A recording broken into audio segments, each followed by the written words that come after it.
the great respect that I have for your leadership, Mr. President, in this little understood, unfamiliar war, the first war of the 21st century.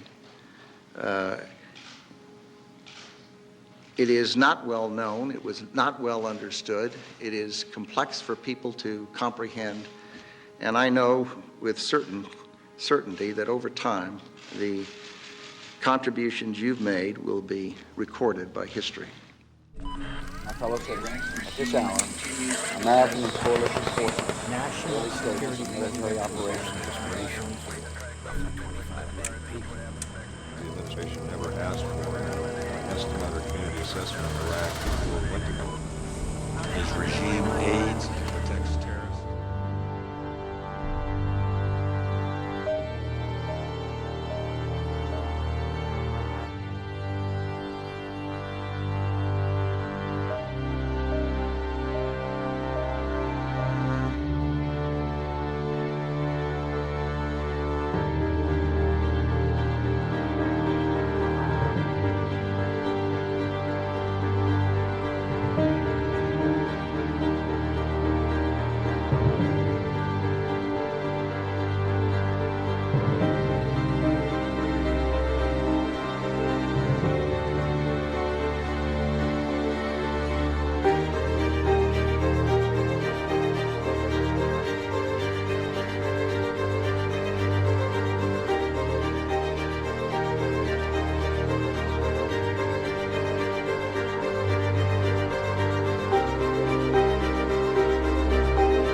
ثم أننا نطالب بإعدام الإرهابية التكفيرية الأمريكية التي ألقي عليها القبض واعترفت أمام الجميع وأمام كل من شاهدهم.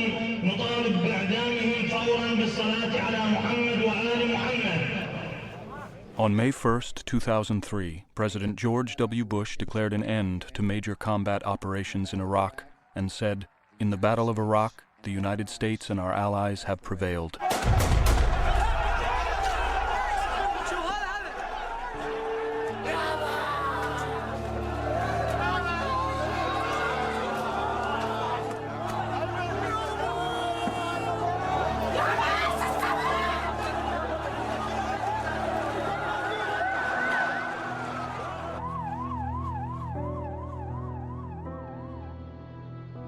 Four years later, after over 3,000 American deaths and over 20,000 American wounded, Iraq has disintegrated into chaos.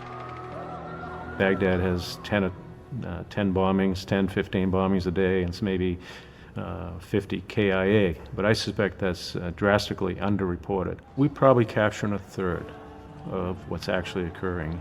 Millions of Iraqis have lost access to drinking water, sewage treatment, and electricity since the invasion. Baghdad, a city of 6 million, has been under an 8 p.m. curfew since March of 2006. Over 3 million Iraqis have fled to neighboring countries. Estimates of the civilian death toll range as high as 600,000. People who died, they're lucky.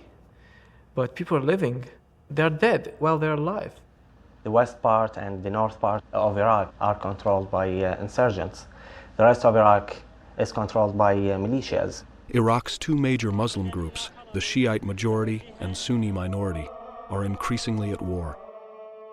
بكل مكان يحاربون السنة واحنا من ذاك اليوم من هاليوم قالوا واحد مثل الثاني جتنا موجة إيرانية هاي موجة إيرانية تنظيم إيراني هذه بيصير يا أخوان احنا اسلام وإسماعيل يقول احنا جيش المهدي هو جيش المهدي هو يسوي هالشكل شوفوا جيش صاير افتح تشيس ليش تخفي خلي يشوفون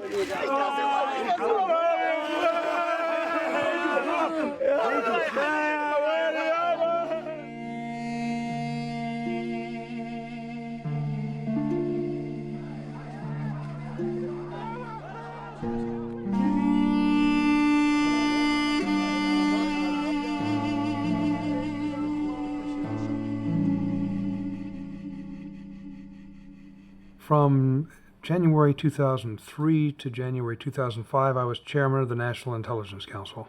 We produced the first national estimate on the state of the insurgency in Iraq.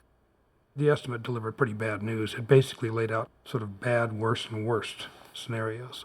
The president called it guesswork, and his press spokesman called it hand-wringing and naysaying. What was really revealing to me was the president hadn't read it.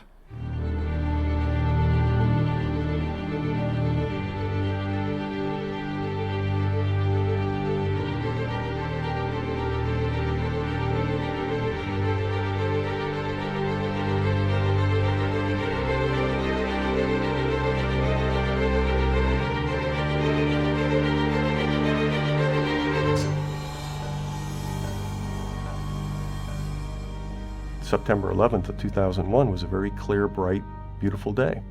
And I had just come back from the Pentagon barber shop, walked by my office and glanced up on the television screen, and there was one of the Twin Towers burning.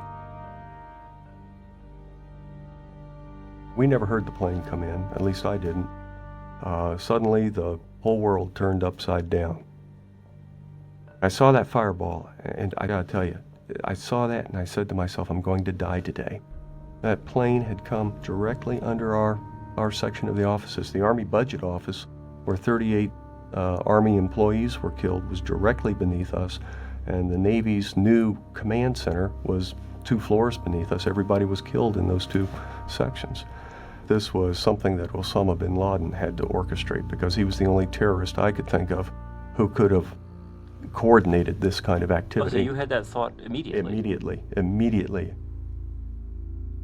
A month after September 11th, the United States entered Afghanistan in search of al-Qaeda and Osama bin Laden. But even before the Afghan war, several senior administration officials were looking at another target, one that had nothing to do with the 9/11 attacks. When the planes hit the Pentagon, I was in the building. And then I guess the next big thing that started to happen was we immediately got tasked to see if we could draw any relationship between Saddam and al-Qaeda. I went right away to the counterterrorism group, to their chief Iraq analyst. And the 2 of us sat down over a few days and looked at all the historical reporting that we could go through. And what'd you conclude? Well, we concluded that there was no relationship. His regime aids and protects terrorists, including members of al-Qaeda. We continue to watch Iraq's involvement in terrorist activities. What I want to bring to your attention today is the potentially much more sinister nexus between Iraq and the al-Qaeda terrorist network. We don't want the smoking gun to be a mushroom cloud. Iraq has drones, and they're going to take these drones and they're going to put them on these ships, and they're going to arm the drones with chemical, biological weapons, and they're going to fly these drones off the ships and attack the east coast of the United States. You know, this is absolute fantasy land. These people were, I don't know what they were smoking, but it must have been very good. George W. Bush's foreign policy inner circle, Cheney, Rumsfeld, and Wolfowitz, set the administration on course for war with Iraq. Condoleezza Rice sided with them. Colin Powell and Richard Armitage, the only senior officials with combat experience, expressed concerns privately, but supported the administration in public.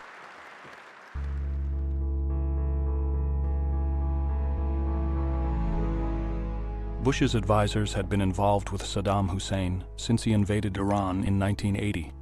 In a brutal war that killed nearly 1 million people, Iraq used chemical weapons against both the Iranian military and innocent civilians.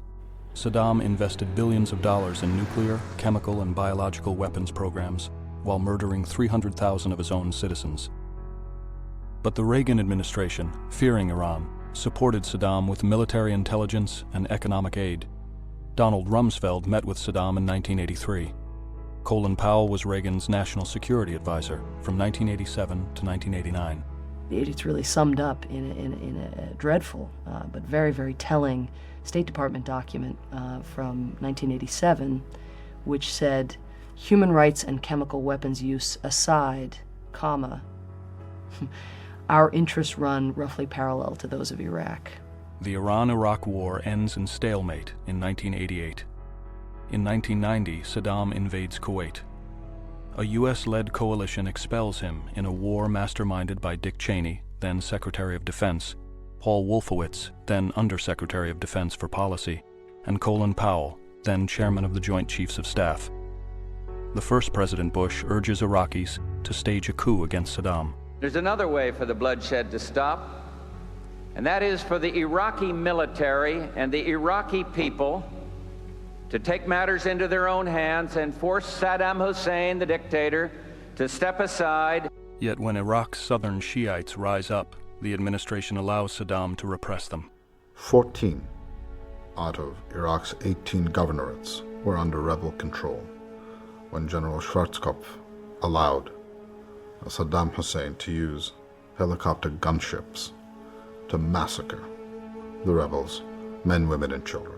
The 1991 armistice requires Iraq to disarm, but Saddam refuses to comply. As a result, Iraq's economy crumbles under a UN embargo instituted in 1993 and continued by the Clinton administration. Saddam's favored elite remain wealthy, but ordinary Iraqis are plunged into extreme poverty, and many turn to fundamentalist Islam. In 1993, when George Bush Sr. visits Kuwait, Saddam attempts to assassinate him. 7 years later, his son is elected President of the United States. When you see the same architects of those policies, on the one hand, talking about getting right what they had gotten wrong back in 1991, finishing the job, it was tempting to say, well, maybe they've learned. Saddam Hussein and his sons must leave Iraq within 48 hours. Their refusal to do so will result in military conflict, commenced at a time of our choosing.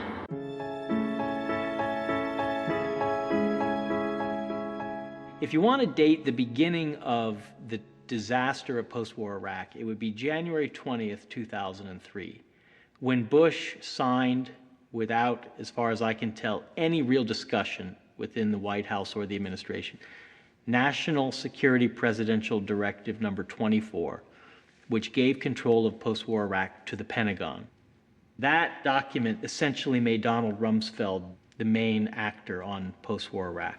This war was conceived by a very small group of people inside the Bush administration. They had an entirely naive vision of what Iraq was and what Iraqis would do once the regime fell. In formulating its views on post-Saddam Iraq, the administration relied heavily on a man named Ahmed Chalabi.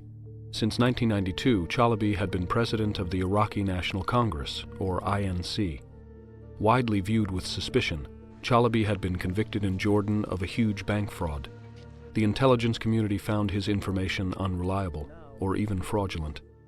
At best, I think they were liars, and at worst, they were provocateurs. If it's an INC source, it was always looked at very, very skeptically by the analysts, but that wasn't the case with the policymakers. Chalabi asserted that post-war Iraq would be pro-American and easily stabilized, particularly if Chalabi himself was in charge. And so the plan was, essentially, we'll stay for 3 or 4 months, we will install a government made up of exiles and led by Ahmed Chalabi, and then in August or September of 2003, we will begin a drastic reduction of troops. Larry DeRita addressed us in one forum and said by the end of August of 2003, we will have all but 25 to 30,000 troops out of Iraq. I heard him say that in a room full of people, and I turned to my colleagues and I said, this guy doesn't know what he's talking about. It's physically impossible. The State Department's Future of Iraq project, a 13-volume study on post-war Iraq, was ignored by the Pentagon. There was an awful lot of thinking at State Department. There are board feet of volumes on how we should do this. And almost none of this was integrated into the Pentagon's thinking. Secretary's frustration, along with my own, grew as we watched our careful planning, our detailed planning, essentially discarded, and the people who've been involved in it essentially discarded, so that more loyal, in line with the Republican Party's views and so forth, people could be appointed to key positions in Iraq. At this hour, American and coalition forces are in the early stages of military operations to disarm Iraq, to free its people, and to defend the world from grave danger.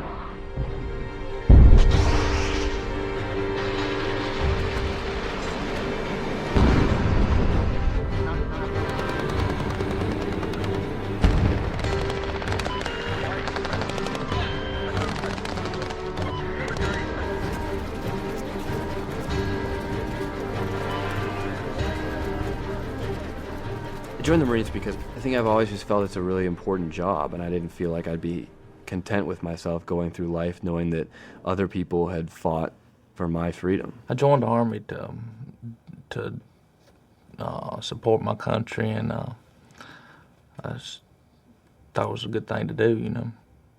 It was an honor to go there and help my fellow soldiers to do what they told us to go and do there. Maybe take out a dictator out of the power to reestablish the democracy. I just was waiting for the war to happen because it was the only ray of hope I had to look for. And when it happened, I was excited that things will move slowly but towards better circumstances. Thank you, Mr. Boyd. What? We very like Mr. Boyd.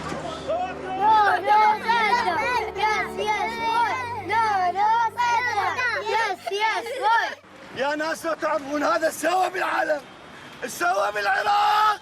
It was just a confusing, loud, noisy, scary, hopeful place, all kind of wrapped up together. I would see kids with ski caps on that said FBI across it, and they would be giving me the big thumbs up, and then I would have other young men who were probably Fedayeen in civilian clothes giving me very hard stares and you know, kind of sizing me up and always kind of looking at the license plate of the car. The Iraqis were waiting to see what this was going to bring them. The presence of the Americans had not been rejected yet by the Iraqis. No, Saddam! No, Saddam! I've seen people welcoming the coalition troops because we thought everything is planned, everything is prepared. There you go. During World War II, the United States started planning the occupation of Germany 2 years in advance.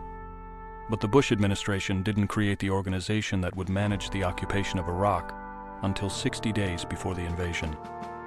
ORHA, the Organization for Reconstruction and Humanitarian Assistance, reported directly to Defense Secretary Rumsfeld.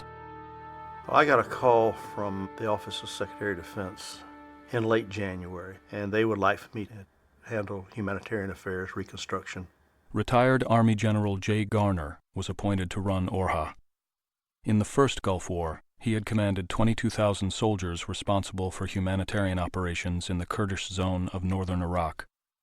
This time, he would be running the entire country.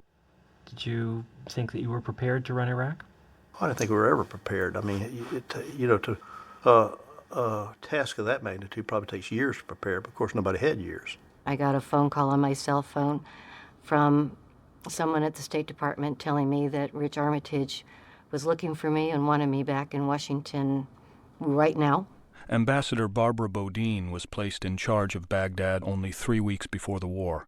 She was a career Foreign Service officer who had served in Yemen, Iraq, and had been a hostage in Kuwait for 5 months after Saddam's invasion in 1990. She was one of the few State Department Mideast experts that the Pentagon allowed into Iraq. She was one of the few we could get in. I thought they initially made a mistake. They thought they had a woman and she'd be an easy mark, but Barbara was one of the toughest members of the service. By 2003, Army Colonel Paul Hughes had worked in the Pentagon for 6 years doing planning and strategy work for senior Defense Department officials. I wound up being assigned to the Office of Reconstruction and Humanitarian Assistance under Jay Garner, and I was the Director of Strategic Policy for him.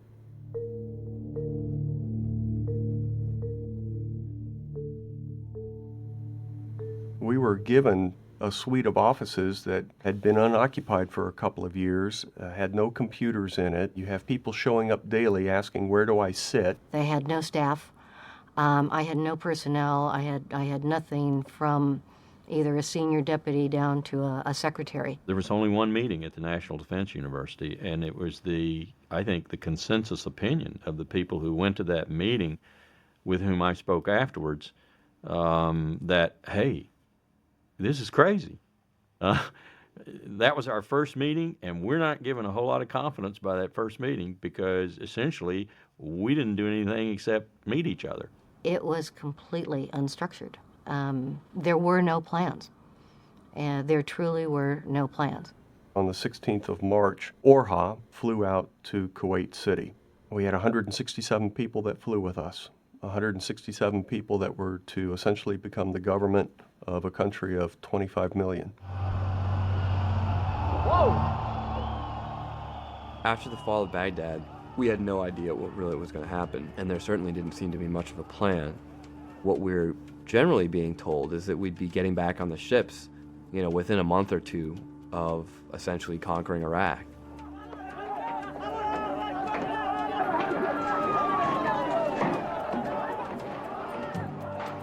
While we were in Kuwait, we were as glued to the television set as everyone else. There was the realization that there was absolute lawlessness and chaos going on in Iraq.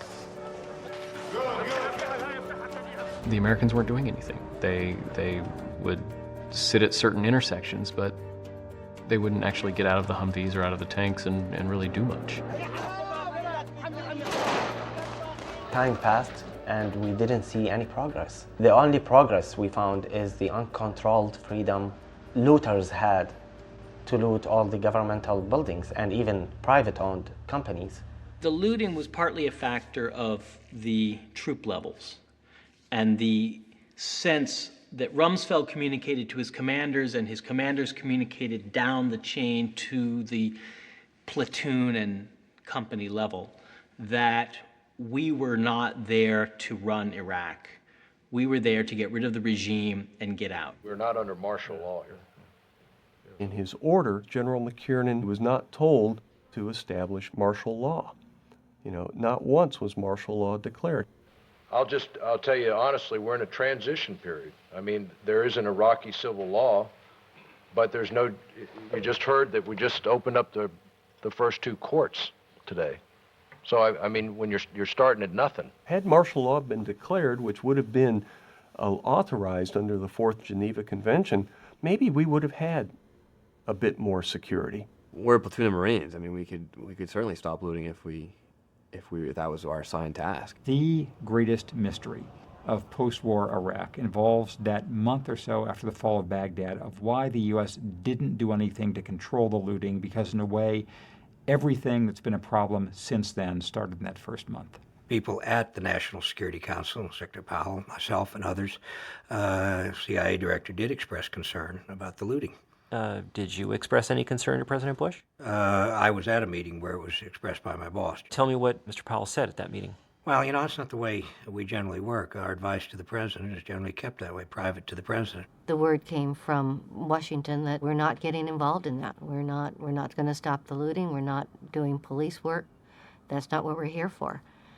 And I think... So there were explicit instructions from Washington to not interfere with the looting? Yes.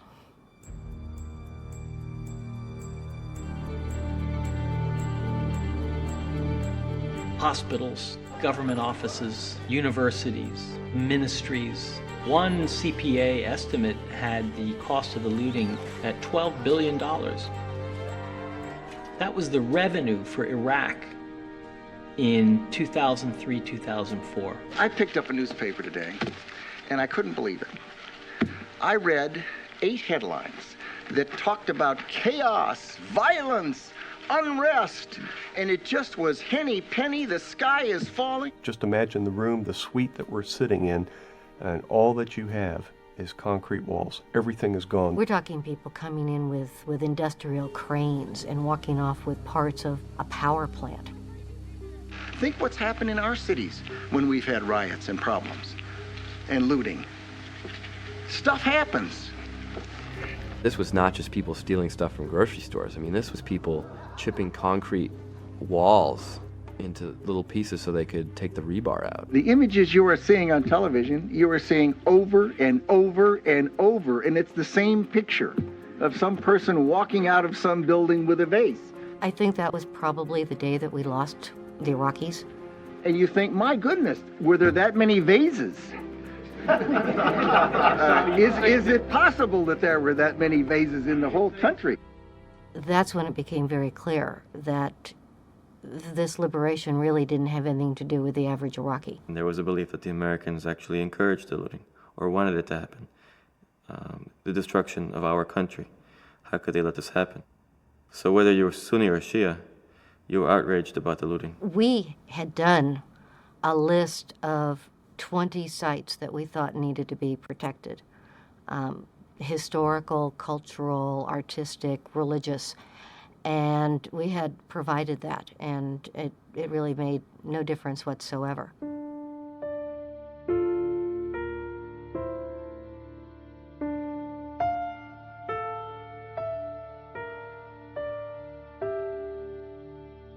The Iraq National Museum in Baghdad, #1 on Orha's list, contained some of the world's most important artifacts of early human civilization. The museum was never protected. ممتلكات البلد أهرامات النسر 7000 سنة من الحضارة. هذا شعبنا ليش يسوي؟ Iraq's National Library and National Archives, containing thousands of ancient manuscripts, were burnt down. All what are written or what were written are kept in this library. Now we have no national heritage. 3 days ago, me and Dr. Jabir Khalil, chairman of the State Board of Antiquities, went to the headquarters of the Marines in Palestine Hotel. We waited there for about 4 hours till we met a colonel there. And at that day, he promised that he will send armored cars to protect what's left from the museum.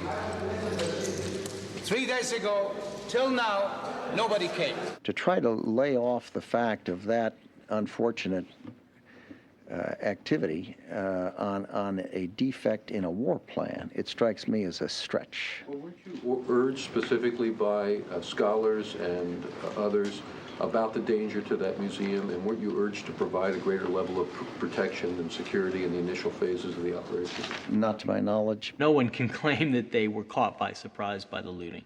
I just don't think they wanted to know. They didn't want to hear it.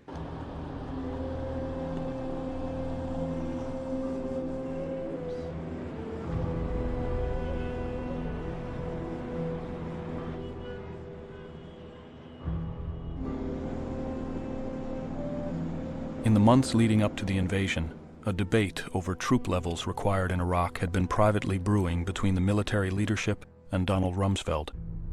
Rumsfeld and his deputy, Paul Wolfowitz, believed that a force of under 100,000 troops would be sufficient for the invasion and occupation of Iraq. A month before the invasion, the fight over troop levels became public as the Chief of Staff of the Army, Eric Shinseki, testified before the Senate Armed Services Committee, ignoring pressure from Rumsfeld and Wolfowitz. General Shinseki, could you give us some ideas to the magnitude of the Army's force requirement for an occupation of Iraq?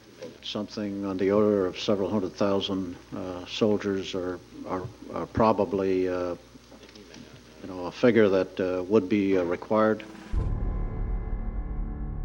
What is, I think, reasonably certain is the idea that it would take several 100,000 U.S. forces, I think, is far from the mark. It's hard to conceive that it would take more forces to provide stability in post-Saddam Iraq than it would take to conduct the war itself and to secure the surrender of Saddam's security forces and his army. Hard to imagine. Hard to imagine. Anyone who had any experience in the interventions of the 90s knew that the opposite was true. You need X numbers of soldiers per 1,000 citizens simply to provide a modicum of security. But Paul Wolfowitz couldn't imagine it. We're talking about post-hostilities, control over a piece of geography that's fairly significant with the kinds of ethnic tensions that could lead to other problems, and so it takes a significant ground force presence. Did General Shinseki get it right? He was asked for his best military opinion, and his experience exceeds mine. He commanded our forces in Bosnia. He did it for a year plus. He knows what he's talking about. Secretary Powell and to the same extent, myself, we argued for more and more troops, and we made some difference, but ultimately didn't seem that we made enough of a difference. Personally, I feel that the war would be going differently if you had leadership that really understood, number one, what it's like to be on the ground, had actually served in the armed forces, and number two, really had a good managerial grasp of making this thing work. The senior administration officials who overruled the military and State Department had no experience with post-war reconstruction efforts and little or no military experience. Cheney had avoided military service during Vietnam through 5 draft deferments. Rumsfeld was a Navy pilot in the 1950s, but had never seen combat. Wolfowitz and Rice had never served in the military. Bush had avoided the Vietnam draft by joining the Texas Air National Guard. He also had no foreign policy experience prior to becoming president. We're looking at it, I say we, those of us who had military experience, and we would talk about this often, this doesn't look good. In mid-April 2003, with looting still underway, Rumsfeld canceled deployment of the 1st Cavalry Division, a force of 16,000 soldiers. It shocked us. How can you turn off that division? If we had had that division following us into Iraq, we would have stabilized a lot more of Iraq just through our presence. On April 19th, Orha finally entered Iraq to begin post-war operations. Of the 20 ministries we're going to bring back, 16 of those buildings were destroyed as a function of looting. We were starting from zero. I mean, if there are no desks, there are no chairs, there are no typewriters left, where do we go and meet the Iraqis to start working? There was no structure left, physical structure or bureaucratic structure. I had to put people out on the street walking around asking, do you know anybody that's in the ministry? Do you know the people in the Ministry of Health? Do you know the people who are in the Ministry of Interior? Do you know the people in the Ministry of Education? Within the group itself, we had, I think, probably 5 who spoke any amount of Arabic. We had no phone lists. We had no phones for a while, so I guess having no phone list was not really that important. We had no information. We had no place to go. We didn't know who to contact. Not the best way to start an occupation. And what followed was this pervasive sense of lawlessness that Iraq never recovered from. And the guys with guns took over, and they were the Iraqi guys with guns.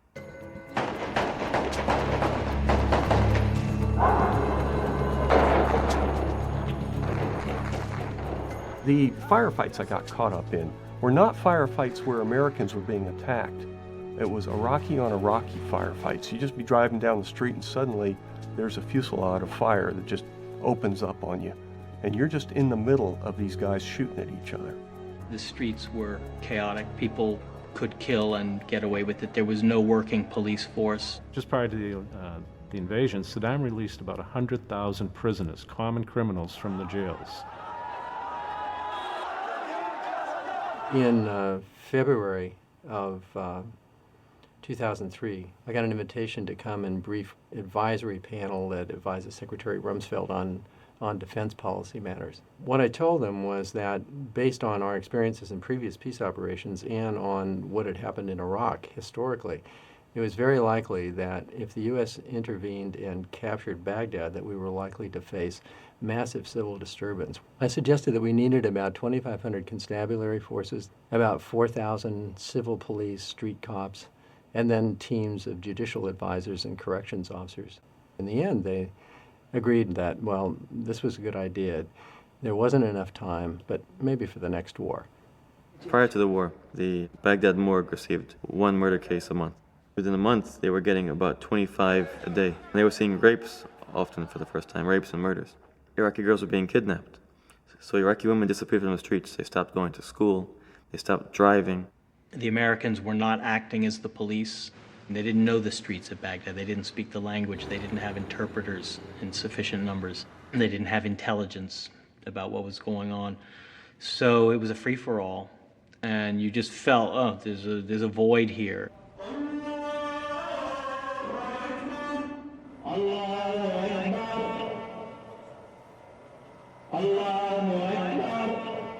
Very quickly, the mosque came in and filled in the vacuum that the Americans created by getting rid of Saddam and leaving nothing in its place. In Shia neighborhoods, they very quickly established control, in particular the clerics associated with Muqtada Sadr. Muqtada al-Sadr was the son of a famous Shiite cleric and started a bid for power based on his father's network of mosques and charities.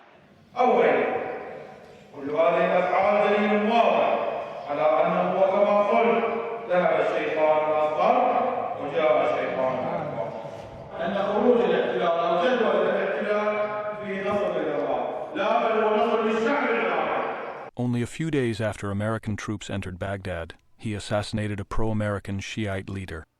Then he began creating a heavily armed militia, the Mahdi Army, which took over Baghdad's Shiite ghetto and much of southern Iraq. If you tended to the issues of policing, if there hadn't been the looting, then you wouldn't have had people turning to sectarian militias as their sources of neighborhood security. Orha worked on recalling the Iraqi military to deal with the security vacuum. The Army Central Command, CENTCOM, supported this policy. What CENTCOM had done, they had factored into their planning the bringing back of the Iraqi army, and use the Iraqi army to seal the borders, to provide static security things, and also help in the reconstruction of their own nation. Rumsfeld called me, and he said, "Hey, Jay, I want to call you. I like everything's going on. You're doing a great job, you and your team. Glad you're now in Baghdad and all that. And by the way, the president is appointing Jerry Bremer as the presidential envoy." Bremer was a former Foreign Service officer. Like most officials sent to Iraq, Bremer did not speak Arabic, had no previous experience with the Mideast or post-war reconstruction, and had never served in the military. After Bremer's arrival, Orha would be phased out, and the Coalition Provisional Authority, CPA, would take its place. We intend to have a very effective, efficient, and well-organized handover. General Garner and I are pledged to working very closely together. He's done an outstanding job. We set up a series of briefings for him. He spent a day going through what everybody was doing, and then he took charge. I came home like 3rd or 4th or 5th of June.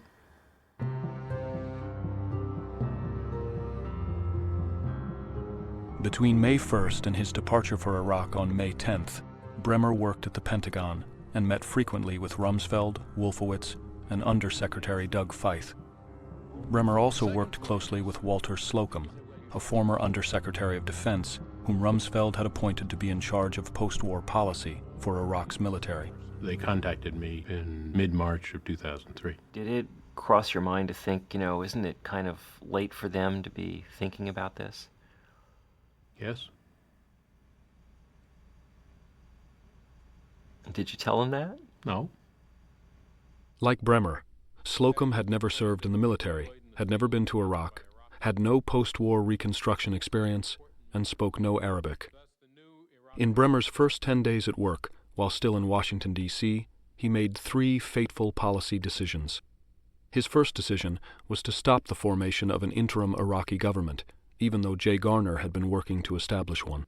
Jay Garner was certainly supportive of to get some governing body of Iraqis, but this was done away with on the way to Baghdad. And I didn't think General Garner knew about it beforehand, and nor did I. We had expected, and I think I can say we had been promised, that there would be a sovereign government virtually immediately. I'm in charge, and everyone will do what I say, and that's it. Understand? And that's kind of the way L. Paul Bremer came across, much too hardcore and too mission-driven to see that his exclusion of the Iraqis early on from major participation in the decision-making process was a grievous error.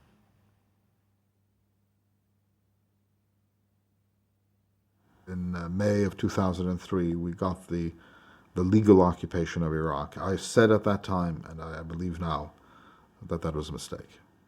We want the American troops basically to leave Iraq completely and let the Iraqi people basically to rule Iraq. The reaction to his next two decisions would be dramatically worse. De-Baathification. I am today establishing an Iraqi De-Baathification Council to ensure that the structure and influence of the Ba'ath Party is eliminated for good. Bremer's second decision, his first formal order as head of the CPA, purged an estimated 50,000 members of the Ba'ath Party, which Saddam had used to rule Iraq. For most, Bremer's order meant permanent unemployment. The policy also crippled Iraq's government, educational system, and economy, because it purged senior government officials who had joined the party simply to survive under Saddam's regime. I was walking down the hall, and Ambassador Robin Rafel came to me and said, "Have you seen this?" And I said, "What is it, Robin?" She said, "It's the De-Baathification Order." I said, "No." So I read it real quick, and I said, I don't think we can do this. She said, "Well, I think you ought to go talk to Jerry." So we went to see him, and I said, how about letting us go through this, and let's get on the phone with Rumsfeld and see if we can't soften this a little bit. And he said, "No, I don't have that flexibility. I've been given my orders, and I'm going to execute them." So that ended that discussion. He may have come in and spoken to me at great length about it. I just don't remember it, honestly don't remember it. You don't remember these guys coming in and saying, this is 30 to 50,000 people, and my God, what are you doing? I just, yeah. You know, I was working 20 hours a day in that period as well, and this wasn't the only thing on my list of things to do the first 5 days I was there. Bremer appointed Ahmed Chalabi to head the De-Baathification Council. Chalabi used the position to eliminate political rivals. De-Baathification was so deep that we weren't able to get the government running as efficiently as we should have, as fast as we should have, and you had a lot of disenfranchised Baathists. There were people who were kicked out of their jobs, even though they were just professionals, engineers, directors. The technocrats, the intelligentsia, the elementary school librarian. Being conquered and then losing your job and not having any means to support yourself or your family was an incredibly humiliating experience.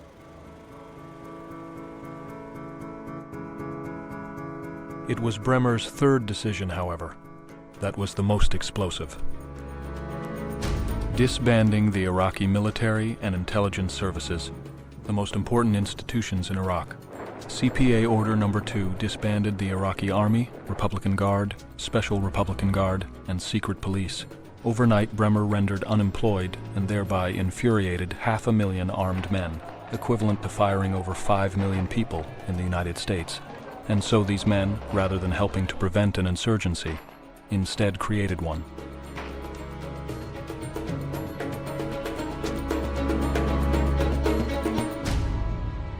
I can't believe they did that. Hundreds of thousands of families depended on the army. They didn't have an income. They didn't have providers. We very hungry. No bread, no food, no money. We want jobs. Children, women, wives, sisters, fathers stopped eating because they didn't have enough money. Officially, I think it's 27% unemployment. Officially, it's almost certainly much higher. I would guess anywhere from 40 to 50%. Is it any wonder that many of these people who were who almost all had at least some military training, since you had to serve in the army in Iraq, or they were active military, would turn to joining the insurgency, just as a means to feed their family and as a means of regaining some of that pride? In deciding to disband the Iraqi military, Bremer was undoing a policy supported by both the U.S. military and by ORHA. Paul Hughes had a team that was seeking out the Iraqi army, and he was beginning to find a lot of them, and he had found a lot of them, and we had made overtures to bring them back. These soldiers, when they registered, had to sign or fill out a questionnaire about who they were, what unit they were with, what they did, what their skills were, what military equipment they had at home, just a lot of information that would have been useful to us. And I was collecting all of that. But the DoD advisory team in charge of dealing with the Iraqi military, headed by Walter Slocum, had remained in Washington, D.C., and had never visited Iraq.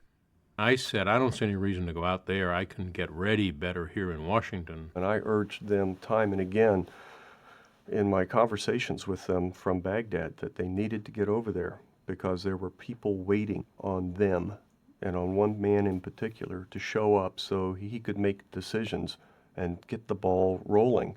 In his absence, I was left with the duty of having to deal with the Iraqi army just to keep contact with them. The Iraqi army was essentially standing there, waiting. They were waiting for an overture. They were waiting for what they thought would happen, that someone would come to them and say, this is the plan, and you're integral to that plan, and we need you. No one ever did that. When the war was over, when the major maneuver fighting was over, there were simply no units still in existence. Everybody had gone home. Generals and commanders were coming back with entire divisions saying, here are my people. One of the Iraqi officers, towards the end of, the second or third meeting, when Baghdad was going, it was in chaos, said, Colonel Paul, I can have 10,000 military policemen for you next week. You just tell me. I took that back to Bernie Carrick's staff, and nothing was done with it.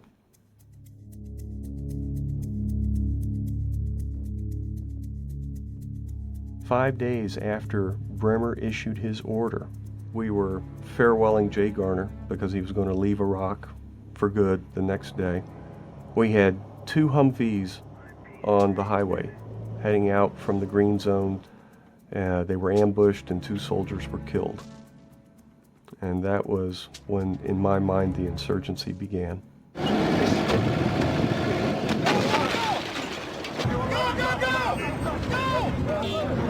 My colleagues and I could sit on the balcony or on the roof of the Republican Palace at night, and we could watch the tracers throughout Baghdad.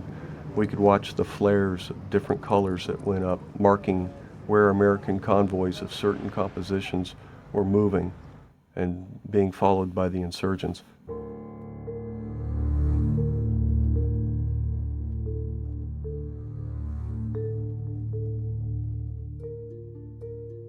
These guys all knew where those munitions were. They knew how to get to those weapons and how to use them.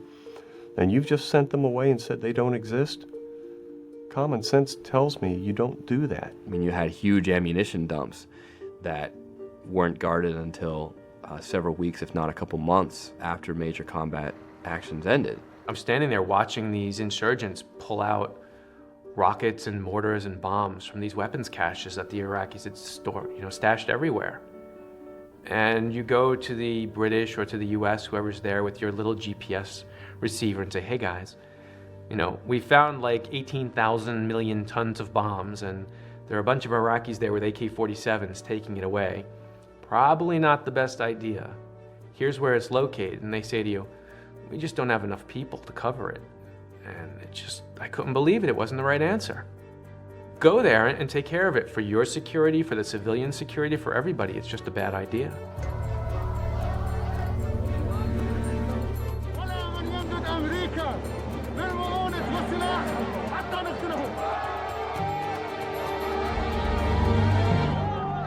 Did anybody warn you that disbanding the army in this way would and then was fueling major growth of the insurgency?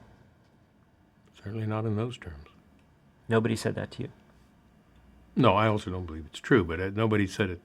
Nobody said You don't believe it's true? No, I do not believe it's true. A number of the most senior generals came to the Canal Hotel, to UN headquarters, and they were very explicit that the consequence of letting this order stand and of marginalizing this incredibly powerful segment of society would be an insurgency. A Lebanese diplomat named Hassan Salami turned to his colleague as the generals walked away after one of their meetings and said, I see bullets in their eyes. I see bullets in their eyes.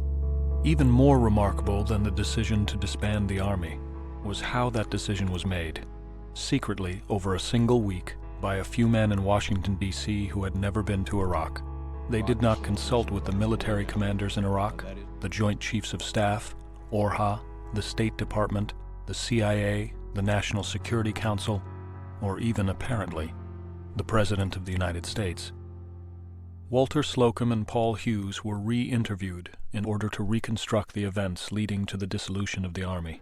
These guys called themselves the Independent Military Gathering.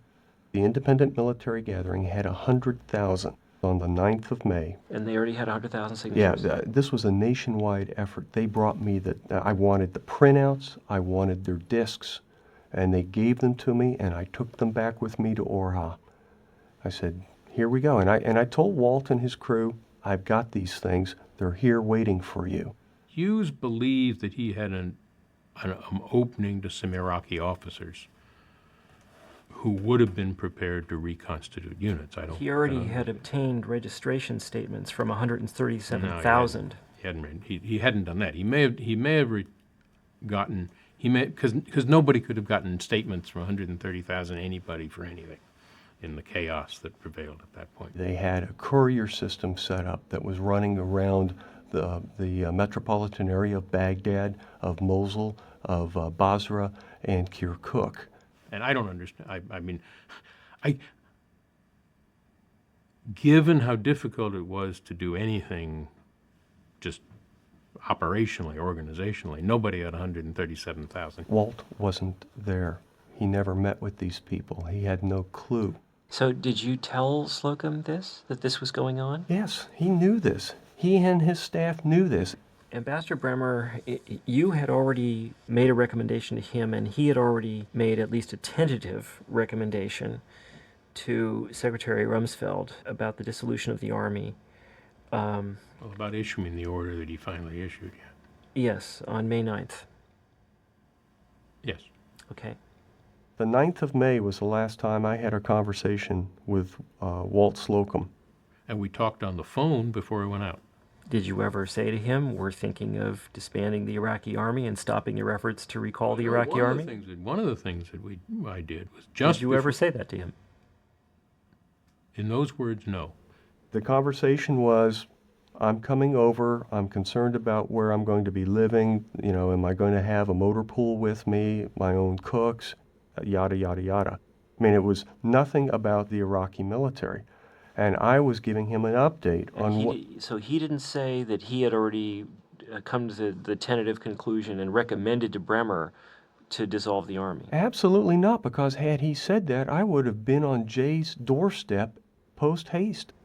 So you guys came up with this idea and recommended to Secretary Rumsfeld without having spoken to any of the senior people in Iraq responsible for these matters? That it was subject to, and precisely because of the fact that it had actually been only thought of for a few days, because Bremer was going out, and Bremer said to Rumsfeld, before I make a recommendation, I will talk to people on the ground.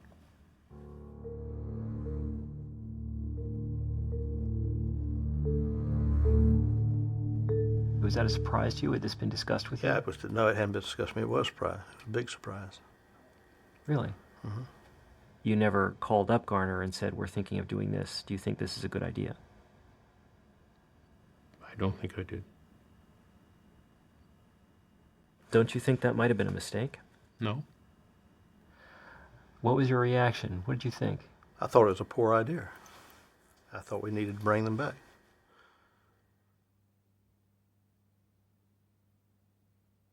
John Abizaid and Dave McKiernan were constantly telling me, how about hurrying up, let's get the Army back, let's get the Army back. There is a large number of former Iraqi soldiers that are unemployed now. That is a huge concern, not only from a security standpoint, but from an economic standpoint. They're not earning an income right now. and there's the announcement that the Iraqi army has been disbanded. And I was floored. And at this particular point in time, Walt Slocum and his team still were not in Iraq. Colonel Hughes was the person who was in charge of dealing with the Iraqi army because none of the people from your advisory group had yet showed up in Iraq, including you. Didn't you think that maybe you should speak with him about this? Oh, I talked to him a lot. That's funny. He says that the order disbanding the army came as a complete surprise to him and that he learned of it by watching it on television in an airport. Well, if that's so, that's surprising to me, but it's possible. Well, I talked to him. We worked together on a daily basis during the time I was there. He came on the 16th of May, 16th of May. For a 4-day whirlwind tour of the country. Oh. And then he left, and he didn't come back until the middle of June. Really? Correct. He didn't tell you that?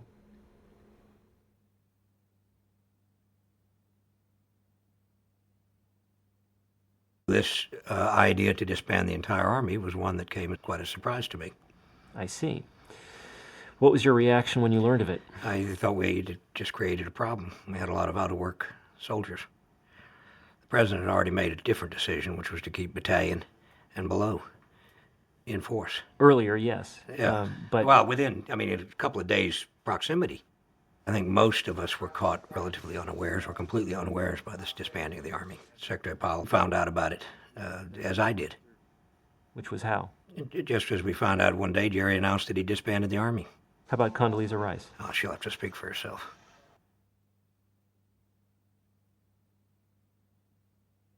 Do you have any idea how much the president knew about these decisions in advance? Whether he... As I've said before, I don't know if he was informed by Mr. Rumsfeld or not. No idea.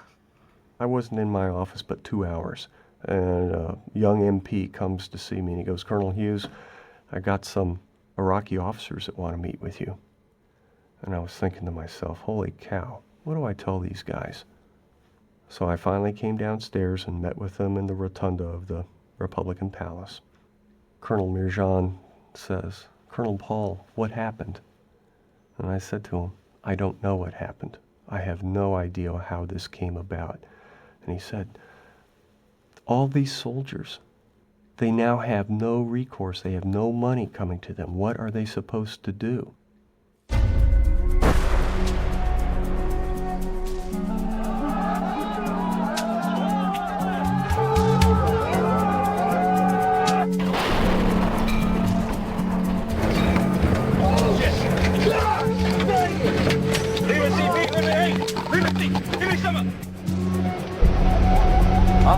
Dude, I tell you what. We need to get the fuck out of here. There are some who feel like that, the conditions are such that they can attack us there. My answer is bring them on. I was in the bucket. The bucket is a non-armored vehicle. Anything that happened, you're gonna get it. So nobody wants to be in there.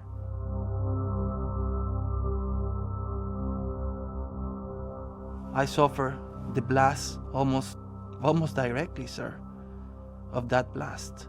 And then I start hearing the firefight from the far to the closest. Blah, blah.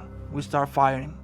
We have a limited problem of some bitter enders, some small remnants of the old regime who are using professional military tactics to attack and kill our soldiers as they did this morning. So you don't think this is a coordinated campaign? You don't believe this is a guerrilla war, that suddenly we've moved into a phase of guerrilla war? As a consequence of that blast, I suffer a penetrating traumatic brain injury. And I lost the perception of the light in my right eye. I suffer a pellets in my left eye that gets me a macular hole in the retina. But we fight. We fight until we hear the ceasefire. I was a gunner, and my driver lost both his legs, and it ejected me out. And I suffered a fractured femur, nearly lost my right arm and collapsed lung and closed head wounds. I have since gone to the dictionary, and I have looked up several things, one of which I can't immediately recapture, but one was guerrilla war, another was insurgency, another was unconventional war. Pardon me? Quagmire? No, that's someone else's business, quagmires. I don't do quagmires. A guy I know, he's a counterinsurgency expert. He was at the palace where the CPA is headquartered, and he was talking to an Army colonel whose desk was right outside Bremer's office, and he said, he used the word insurgency. And the Army colonel held up his hand and said, there is no insurgency in Iraq. There is a high level of domestic violence. The security problem increasingly ate into our ability to do our job. I had hoped to establish some neighborhood advisory councils. These three director generals gave probably the most coherent briefing on the structure and organization of a 1,500-year-old city that I think anyone could have gotten. One of them launched into this plan for neighborhood advisory groups. He had this whole grassroots, bottom-up democratization thing nailed. It was an absolutely beautiful plan. And what happened to it? He was assassinated. The country was slipping more and more out of control the entire time, and I think in some ways Bremer and his aides didn't know how bad things were getting outside the blast walls.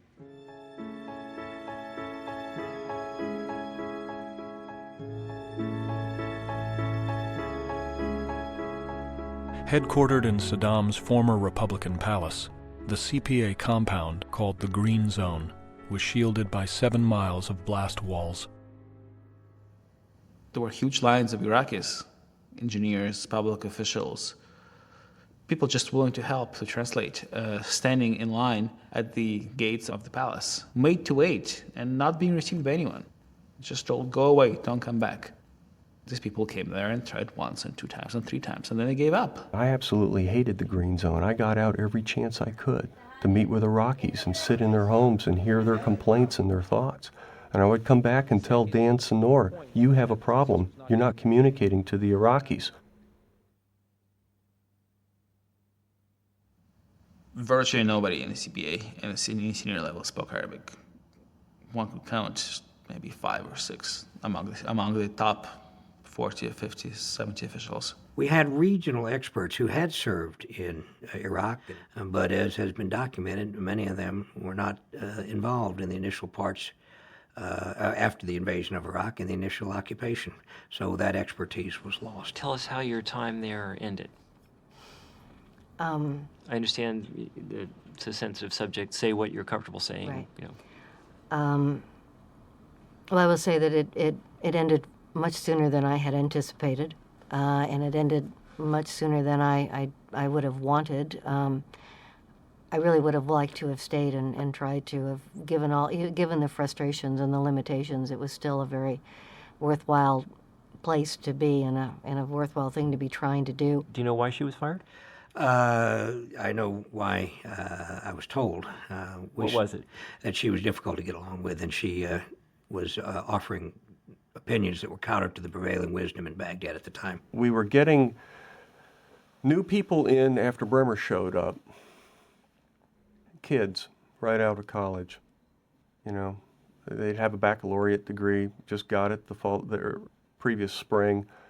Daddy made a contribution to the campaign, so the kid gets a chance to go over and experience some fun travel and adventure.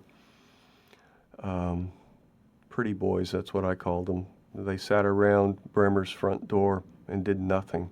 During the course of my time in the Green Zone, when I was in the palace, I bumped into one of my students who just graduated. I asked her what she was doing, and she said, well, she couldn't believe her luck. I'm being asked to do the traffic plan for the city. And I asked her if she had any training in municipal planning, and she said no. So she's fresh out of school and had been put in charge of something quite complicated, to say the least. And being out in Baghdad traffic, the need was apparent. Most officials there were on 3-month contracts. As soon as somebody would develop the appropriate relationships with the Iraqis, in 90 days, 100 days, 120 days, they'd go home. And that is a terrible way to run an organization. There was a very strong preference on by the Pentagon to have American companies doing the work. And there are numerous instances where local Iraqi contractors proposed that they could do pieces of work for much, much less than, in fact, the American contractors could have done.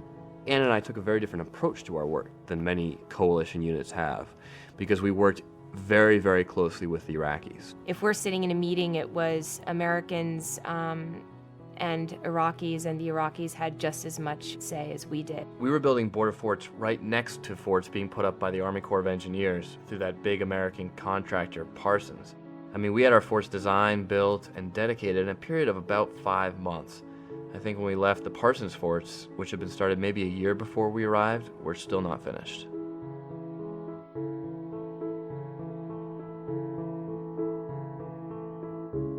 The military officers would often be out in the field expending the small amount of funds that they had for immediate action to, say, clean up the street, affect some temporary improvements in the sewage system.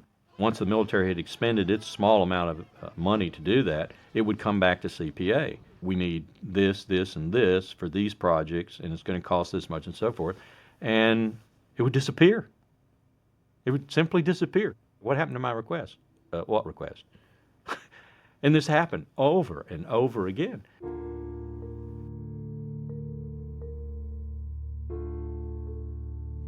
This $18 billion that was committed by Congress was really misconceived and misspent, if it was spent at all. We expect to produce enough electricity for all Iraqis to have electrical service 24 hours daily, something essential to their hopes for the future. There was fraud, there was corruption, there was waste. The ordinary people have their electricity only for 2 or 3 hours a day. Water comes now and then, every 2 or 3 days. We spent winter shivering, covered in blankets, because we didn't have enough fuel to operate the heaters. That's the life we live.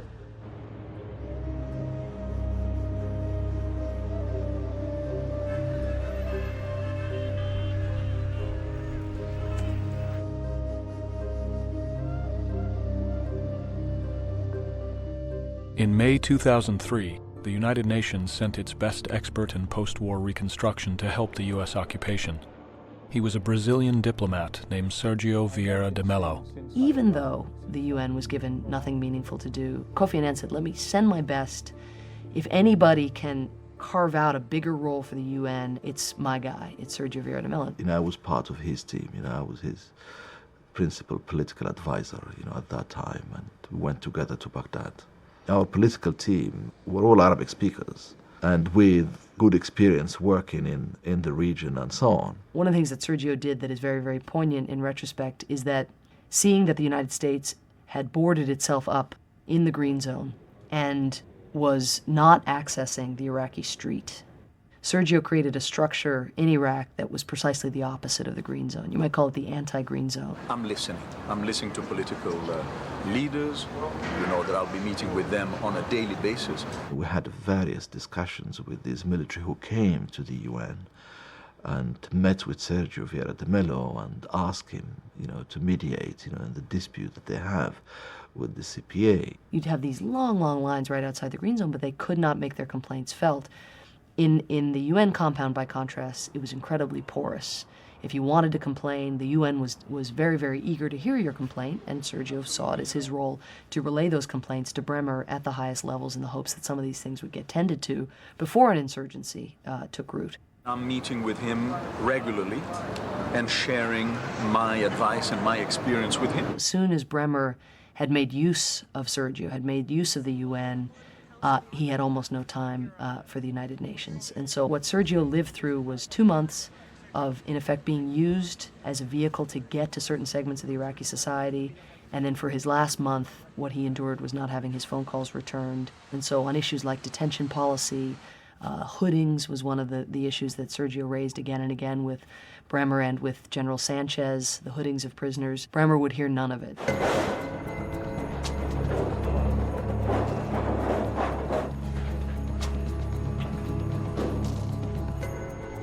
The 3 or 4 crucial months after the fall of Baghdad, the two main things the U.S. military was doing on the ground were looking for WMD supplies and looking for Saddam Hussein.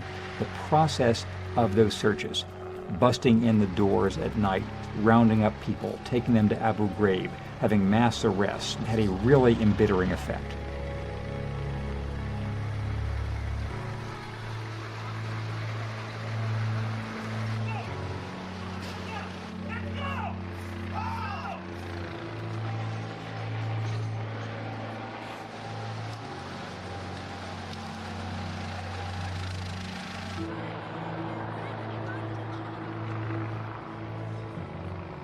If you happen to be a military-aged Iraqi in an area of operation where the American military went into, there was a good chance you were going to be arrested or interned as a suspected insurgent, just for being a military-aged man in that area of operation. In many occasions, you take the Iraqi man of military age out of his family, you're taking the breadwinner.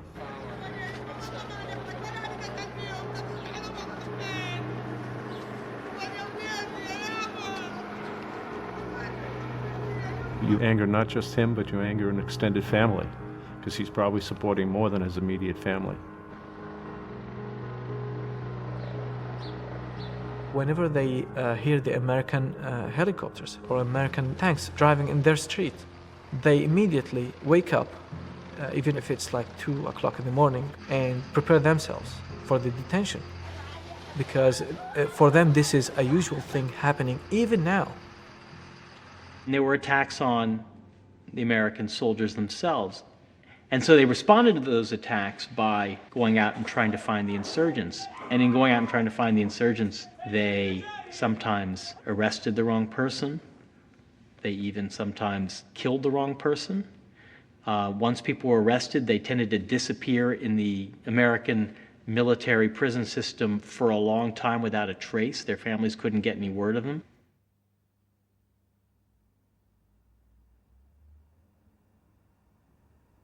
It's difficult to understand what it feels like to be an occupied person. They point their guns at you from their jeeps. They stop you when you're driving. Iraqis would not understand instructions given to them at traffic checkpoints. They would approach too quickly, they would get shot and killed.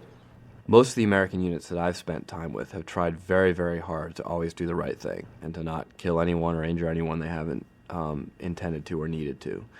But there's no question that wars are messy, and this one in Iraq, with the way the insurgency is being waged, is particularly so.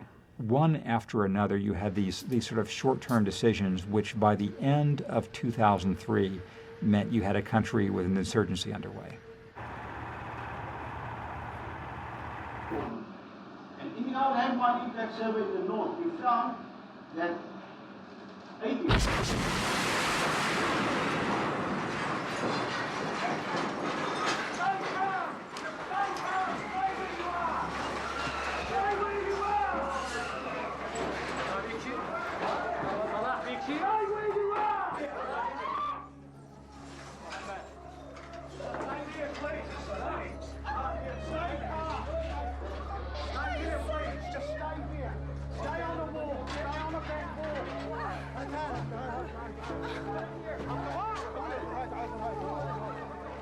A Russian-made truck pulled up right outside Sergio Villardemelo's window and set off just a huge amount of explosives. The entire southwestern corner of the UN building collapsed. Sergio was under the rubble and alive for more than 3 hours, awaiting rescue. We lost many colleagues, in that bombing, and I think it was, the sign that something dramatic had happened in the country. The insurgency had become very lethal, full-fledged, ready for a long struggle and long fight, with the coalition forces. By 2004, the relationship between the military and the Iraqi people had grown toxic. All right, right, this is the corner where little shits like to throw rocks at us. 1-9 is got a fucking windshield high rock. God damn. Right there. Oh, but we can't use deadly force. We can't use deadly force. Fuck you. You little shit. You see all these civilians who come over to work for the private contractors who are doing so much of the work with the reconstruction, really just because we don't have enough troops.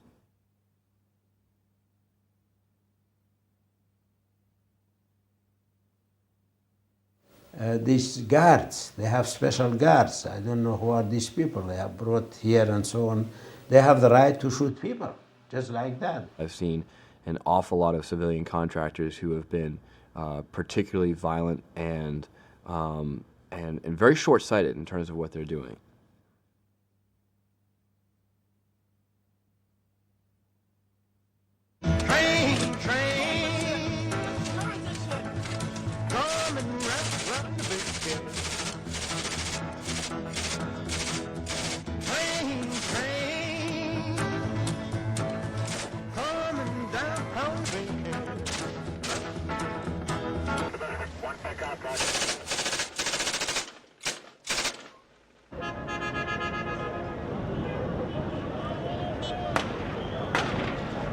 صدام يعني كان محاربنا بالسابق صحيح وهذا شيء ما ننكره لكن اللي اجى أسوأ من صدام لأنه واحد إذا خربط هاي الشغلة لازم يصفطها يلا يطلع فما يعوفونه هيك يرتبون الأمور يلا يطلعون في أي لحظة تصير لي الفرصة أن أحارب أمريكا مع سلاح؟ بأي حاجة بأي وسيلة سلاح أم غير سلاح. Did he already fight the Americans? No. هل أنت قاتلت الأمريكان أصلاً؟ جائز. By early 2004, Fallujah, a city of 350,000 people west of Baghdad, had become the center of the Sunni insurgency.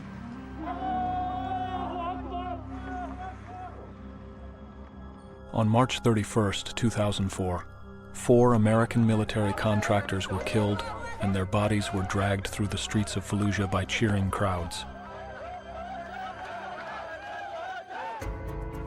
Beginning in early 2004, the National Intelligence Council, a powerful 12-person committee that sits on top of America's intelligence community, conducted several assessments of the growing insurgency, which it presented to the White House and senior administration officials. Well, we were chronicling what was a deepening insurgency. It was broadening, and it was not limited to foreign fighters or disaffected Baathists. What we call the insurgency really is a multifaceted, deeply rooted thing. It's not just a few Baathist dead-enders. It's not just a few extremists from overseas, but rather reflected multiple motivations and frustrations among the Iraqi people themselves. As the economic situation was deteriorating, as people's personal security was becoming weaker, and as resentment of the American occupation was growing. The CIA laid out several scenarios. It said life could be lousy, life could be okay, life could be better.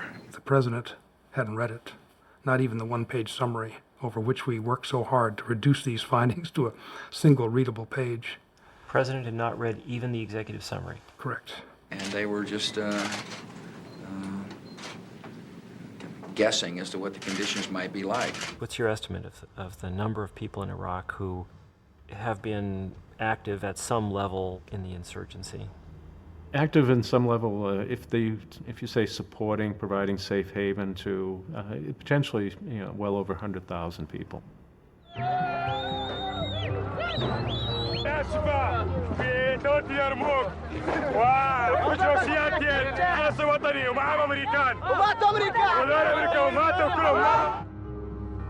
Despite the intensification of the insurgency, there were still not sufficient armored vehicles for American soldiers in Iraq.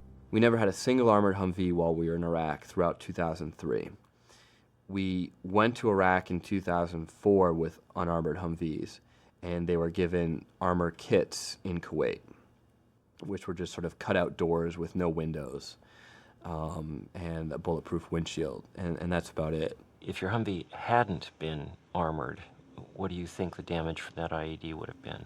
I think it would have been deadly. Why do we soldiers have to dig through local landfills for pieces of scrap metal and compromised ballistic glass to up-armor our vehicles, and why don't we have those resources readily available to us?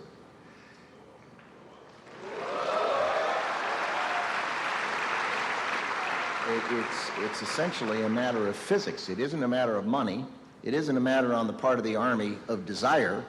It's a matter of production and capability of doing it. We have automobile plants closing down in America, you know? I mean, I'm not a factory expert. Just retool them to produce some armored Humvees. It shouldn't be that difficult. You go to war with the Army you have, not the Army you might want or wish to have at a later time.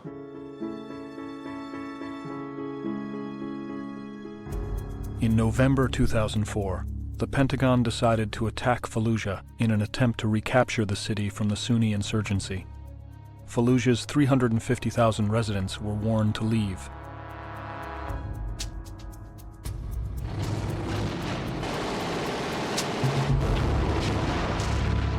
The battle destroys 70% of the city and renders 150,000 people homeless.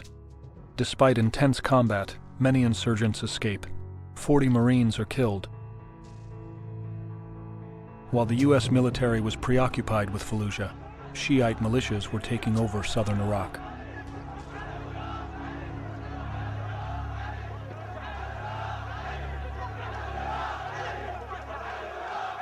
There's nothing like an army or a major large elements of hundreds of people trying to overthrow or to change the situation. In August 2004, the holy city of Najaf is taken over by the Mahdi army, the Shiite militia controlled by Muqtada al-Sadr.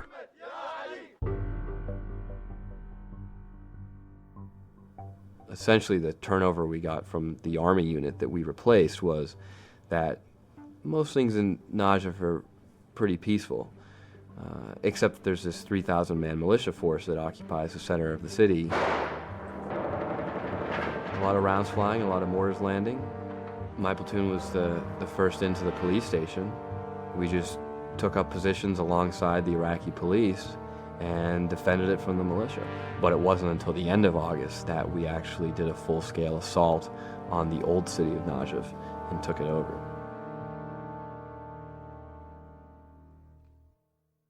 If democracy cannot provide for the Iraqi people, people will say, to hell with democracy, we need a strong man. And I can see the strong man already in the offing. His name is Muqtada Sadr. And I would say this is not a good choice for the future leader of Iraq. Were you part of the deliberations about whether to capture or kill Muqtada al-Sadr? Yes, I was. Did we see Muqtada al-Sadr as a troublemaker and a thorn in the side? Absolutely. And we wanted to arrest him. It gets back, in my view, to the matter of troop strength. The U.S. military didn't want to be diverted from their major mission to go after what would have been a probably short-term but difficult and I'm sure bloody battle. And ultimately, that's what won out. After elections were held in Iraq on December 15, 2005, the United Iraqi Alliance, of which Muqtada al-Sadr's party is a major participant, took nearly half the seats in Iraq's central government. That's not easy being a Marine who's some of my buddies were killed by him and his militia, and now looking at Iraq and seeing him as a rising politician. That's frustrating. Another Shiite group within Sadr's alliance is Skiri, the Supreme Council for Islamic Revolution in Iraq. Skiri's leadership lived in Iran for 20 years and is frequently pro-Iranian. These two Shiite groups, which sometimes engage in armed combat with each other, are politically allied against Sunni groups. Muqtada al-Sadr's Mahdi army continues to clash with U.S. forces. The level of activity that we see today from a military standpoint, I think, will clearly decline. I think they're in the last throes, if you will, of the insurgency. When Secretary Rumsfeld and Vice President Cheney made their comments about the insurgency dying out, being a few dead enders, etc., you knew that the intelligence estimates already indicated that they were wrong. I had been to Iraq 8 times. I knew what the facts on the ground were. They'll have to speak, and they will be judged by their own words and actions, but I knew what the facts were.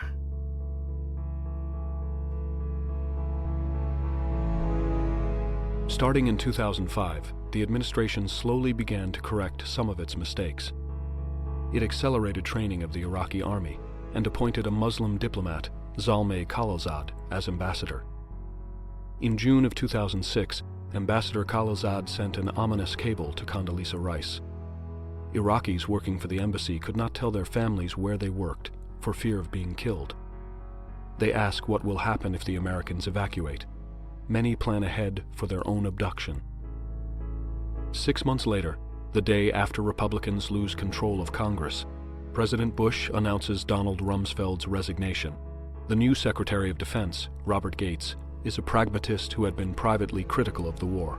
I am making a change at the Secretary of Defense to bring a fresh perspective as to how to achieve something I think most Americans want, which is a victory.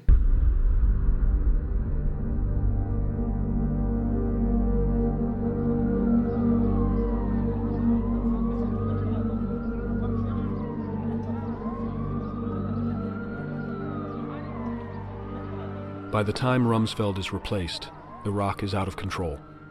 The country is increasingly dominated by militias, insurgents, criminals, and warlords. Mixed areas are purged by ethnic cleansing. Shiite militias have infiltrated the police, using them for sectarian killings. Kidnappings and violent deaths have reached several hundred per day. You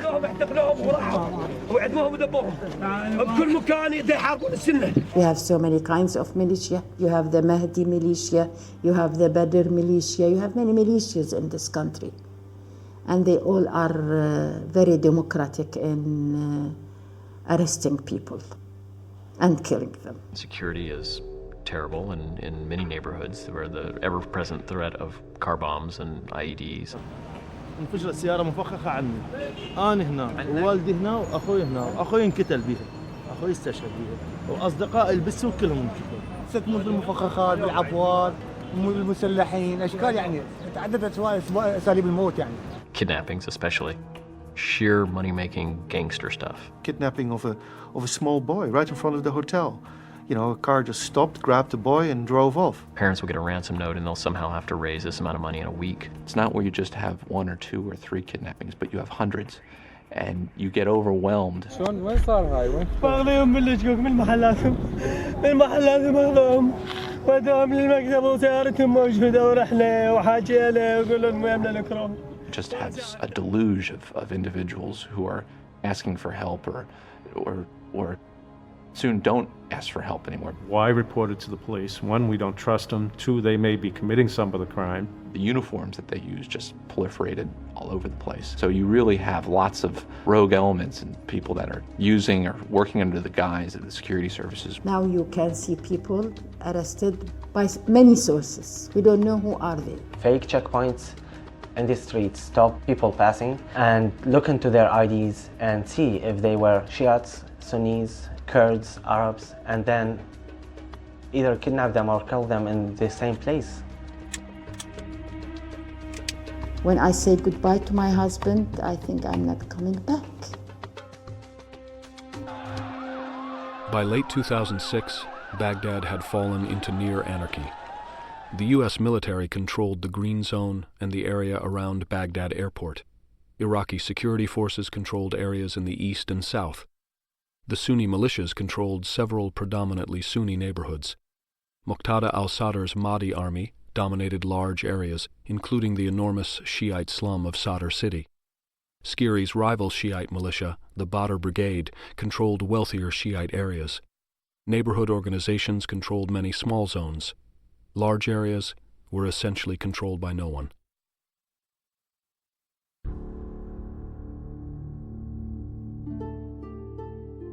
From a study conducted by Harvard professor Linda Bilmes and Nobel laureate Joseph Stiglitz, as of early 2007, the U.S. has spent $379 billion directly on the war in Iraq. Future operating costs are estimated at $389 billion. The costs of veterans' health care and lost productivity of those serving in Iraq is $482 billion. The costs of demobilization and replacing military equipment, which is being used up 6 times faster than normal, is $160 billion. The increase in oil prices due to the war have cost the U.S. economy $450 billion. In total, the economic cost of the war is projected to reach $1.8 trillion. I'm suffering from post-traumatic migraines and post-traumatic epilepsy. Sometimes I have bad memories about what happened, but I'm not scared of them. Do you feel emotionally okay? Sometimes that's a little. Sometimes yes, sometimes no. Still have trouble, dealing with what happened to me and my partner, sometimes. The big cost in terms of veterans' disability is for the many hundreds of thousands of people who come back and they find that they can't work and hold down a job in the way they used to because they're just not quite the same as they were before. How hot does it get in this country? 120 yesterday? Oh. Last contract I ever signed with the government. Some of these units have been there now on their 3rd tour of duty, and some of them don't see an end to it. They think they'll be back there for their 5th, 6th, and 7th tours of duty before this ends. We don't have enough troops. How could we protect against a possible conflict in Pyongyang, a possible conflict with Iran, other potentialities in the world, when we've got everything tied up with regard to Iraq and Afghanistan? Iran is oddly, given how much we dislike the Iranian regime, the single greatest beneficiary of the war in Iraq. We eliminated their historic enemy for them and put them on top in the Persian Gulf. I mean, when you have massive civil war, violent, nasty civil war on top of 20% of the world's oil supply, that will probably engulf other regional players, Iran, Saudi Arabia, Jordan, Syria, maybe even Egypt. If Iraq disintegrates and becomes an arena of civil war, much of it will become like little Afghanistan. It's where terrorists all over the world will find refuge. If Iraq goes back to some sort of Islamo-fascist regime like we had under the Taliban in Afghanistan, then we're back to September the 10th, 2001, except at much larger scale and, with billions of dollars in oil money in their disposal. When we were first starting the reconstruction, we would sort of joke that there were 500 ways to do it wrong and 2 or 3 ways to do it right. And what we didn't understand is that we were going to go through all 500. Why do you think all those mistakes were made? I don't know. I have no idea. Puzzling. President Bush was missing in action on the planning for the post-war. He deferred to his vice president and his Secretary of Defense the control over those decisions. Why on earth, if you were President of the United States, would you plan to use military force and then divorce yourself from essentially the most important aspect of that use, and that is the aftermath? Who is in charge of this war? I don't want to go through the list. I mean, it was the president, the vice president, secretary of defense, those around all those people. Do you include National Security Advisor? Sure. The vice president you include? Yeah. That was the inner team that produced the thinking behind the war. My mistake was probably not finding a way to get myself more involved in the planning process of things. I see. So that the dissolution of the Army wouldn't have been a surprise, for example. Well, and I could have raised hell about it, and had my day in court. I may have lost, but I'd had my day in court. Yeah. The system ought to be participatory and ought to include people who are willing to say, this makes no sense, Mr. President. This is a bad idea. And I don't think that kind of decision-making process existed in the Bush administration. I certainly didn't feel myself participating in such a decision-making process. The administration never asked for any estimate or community assessment on Iraq before we went to war.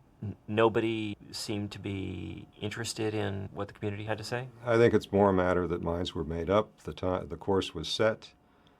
Whatever analysis on these sorts of issues was to have been done. The decision makers felt they had already done it themselves. Vice President Cheney, of course, takes many of the same positions that Secretary Rumsfeld did on the war. Does he still have your complete confidence? Yes, he does. Do you expect him to stay to the campaign is over? Yes, he does. And he'll be here for the remainder of your term? Yes, he will. There are nights when I don't sleep very well, that I fault myself for not pushing the issue, that I think I should have gone and kicked his door in and said, damn it, listen, this was a mistake. We need to do something to rectify it. But I never had the opportunity to do it. And trying to kick in a door, with an ambassador who's essentially the czar of Iraq, for a colonel to try and do it just wasn't going to happen. You couldn't get past the front door. If my speaking out adds even infinitesimally to the criticism that counts of this administration, then that's good. I don't pretend to say that I've been effective in that regard, but I just can't hold my peace any longer. We will bring to the Iraqi people food and medicines and supplies and freedom.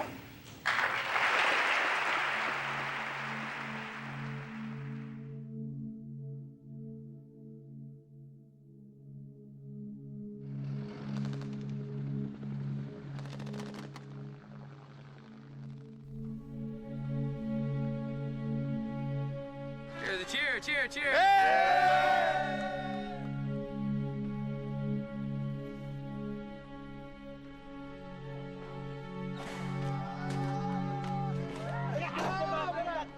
And it just was henny penny, the sky is falling.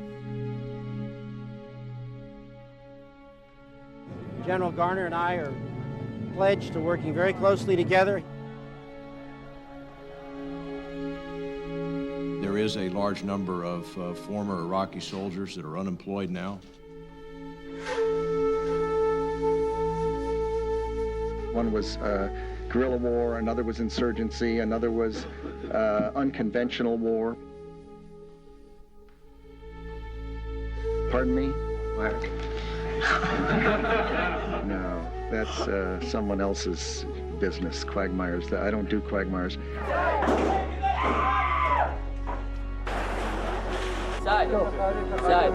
I'm listening. I'm listening to political leaders.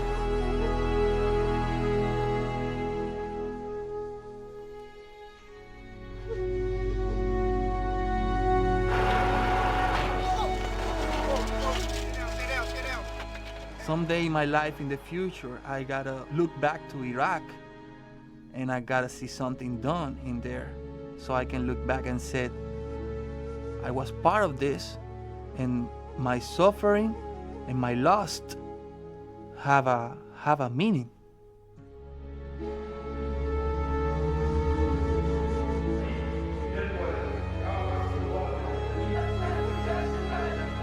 If the situation gets better, I am going to leave Iraq. I will leave Iraq, but now I'm a fighter, all my life. I won't leave Iraq now. From here we can't change anything because it's out of control now. I don't have future plans for being in Iraq. I don't see the bit of light at the end of the tunnel yet. This is what it is. This is how we live it. This is how we see it. This is how we smell it and feel it.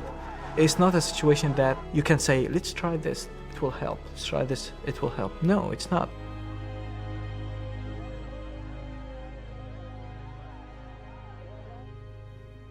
And are you telling me that's the best America can do? Don't tell me that. Don't tell the Marines who fought for a month in Najaf that. Don't tell the Marines who are still fighting every day in Fallujah that that's the best America can do. That makes me angry.